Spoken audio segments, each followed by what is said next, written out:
Welcome to Downshift. My name is Matt. And usually at this point of the video, you're used to seeing really pretty B-roll of the car and then a dramatic cut to it rolling around and making a bunch of exhaust noises. And then I come in with a really dramatic voiceover.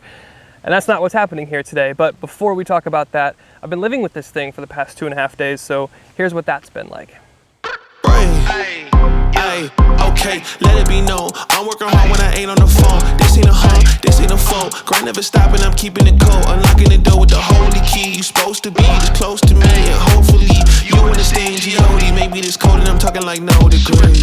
I seen the way before it ever happened, it gave me a view. I had to put in my time with the TV and coming in soon. I gotta live with a lot of variant own experience. You gotta get up and do what it do. So complicated, homie, it's you. Always gonna wait until you in the mood. I've been running, came out gunning, stopped the fronting on your word. It's what you hear, not what you heard. I'ma hate on every verb. I'ma show you what it's worth. Every day I'm on the earth till they.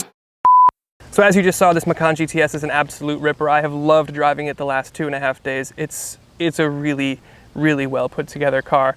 But there is a reason that I'm sitting outside of it and not behind the wheel, and that reason is that the engine did throw a code at me yesterday. So I let my manufacturer, or I let my PR rep know. I did actually undo the gas cap. Paulo went on the forums and found this quick fix, and it did work. I undid the gas cap, redid it, and then the code did clear, but I did let my PR rep know just because this is our first Porsche loan and we want to make sure that the car is safe and everything like that. And you know, we don't want to be riding around on engine control codes. So I guess the thing that I want to do here is quick level set expectation with why I think it's kind of not the hugest deal that it did throw the code.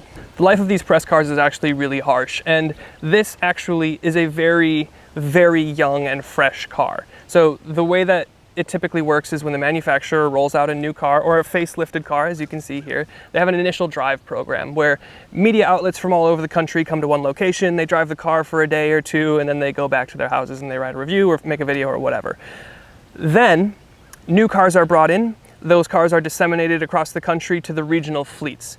This car actually came basically off the boat from Germany, went to Chicago to my fleet, and then came here. So we're actually one of the first people to drive this Macan GTS, which means it's very young, which means it's probably still in its break-in period, and a lot of funky things can happen within the first couple hundred miles. So I'm not saying it's totally excusable, but I am just level setting expectation that these things happen, real life happens, and you know, the point is, we've had 2.5 days with it. We didn't drive it incredibly hard. It did throw the code, but we are going to get it diagnosed and we're going to get it back and be able to continue our full review. But I wanted to make this video just to kind of share with you the experience and also give you a little taste of what my experience has been with this Macan GTS so far.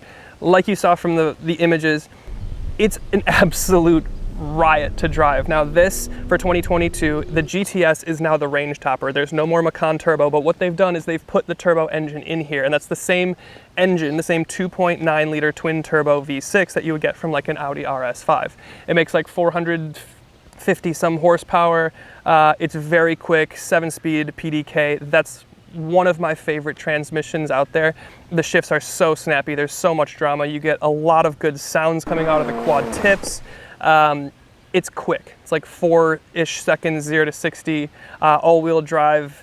It does give you a torque readout when you're driving, so generally it's mostly rear biased, and then when you're totally on it, it'll send power kind of 50-50 to make sure that you're keeping traction. But it's been an absolute riot. One of the biggest takeaways that I've had with it, aside from how much I love the gearbox, is the turning. It's on really aggressive Pirelli P0 Corsa tires, and you can just, every time you think you're going to be at the limit in a turn, you can still dial in more steering. And it's just amazing the way that the front end hangs on at this thing. Now, it is still an SUV, but it is fairly small. The biggest competitors to this thing, I think, would be an X3 GLC and then maybe a Stelvio. This is one of the smaller versions, or smaller of those competitors. So I think the GLC is probably the biggest, and then X3, then maybe this and the Stelvio are kind of similar. This might have a little bit more space, but you have a lot of headroom. You have a smaller trunk. The back seat doesn't have a lot of leg room. And then this being, you know, one of the more hardcore ones that don't have a sunroof to keep weight low and all that sort of stuff. But it is very comfortable. The interior feels incredibly special. There's a huge mix of Alcantara or Race Tex, carbon fiber, and then green accents and stitching along the cabin. So you've got that in your headrest, you've got it all over your door cards, your dash, you've got your GTS emblem on the side blade of the car, and it comes together, and I think what I'm getting at is it comes together as something that does feel very special. And with something like a Macan, it's their entry to the brand, it's their smallest, most affordable SUV as tested. This thing's like 96 grand, so affordable is, of course, you know, relatively speaking in Porsche terms, but it is a very special experience, and I am getting a lot from the experience. But I don't want to go into too much detail here. We'll kind of wrap up the video, but I just wanted to make this and just let you guys know the experience as it's happened so far. Thank Porsche again for letting us have a go in this, and we will get the car back when everything's been cleared and it is safe to continue. Now again, the code was not critical. It did say driving was able to continue. You know, like I said, I cleared the code, and it's not the end of the world. It's just something we want to be safe. We want to be prudent. You know, that at the end of the day is always the most important thing. So thank you guys so much for watching. We'll see you in the next one.